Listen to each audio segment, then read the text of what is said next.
جو چاہیں منوا لیں۔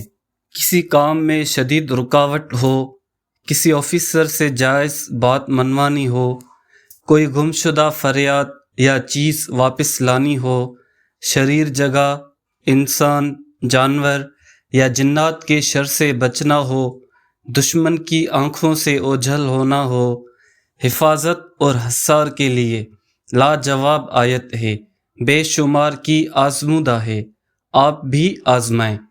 اول آخر 3 مرتبہ درود شریف کے ساتھ مسلسل اس آیت کا کچھ دیر ورد کریں، اسی طرح عمل کو دہراتے جائیں۔ سورہ یاسین آیت نمبر 9۔ وَجَعَلْنَا مِن بَيْنِ أَيْدِيهِمْ سَدًّا وَمِنْ خَلْفِهِمْ سَدًّا فَأَغْشَيْنَاهُمْ فَهُمْ لَا يُبْصِرُونَ۔ ترجمہ، اور ہم نے ان کے آگے دیوار بنا دی اور ان کے پیچھے ایک دیوار اور انہیں اوپر سے ڈھانک دیا تو انہیں کچھ نہیں سوجھتا۔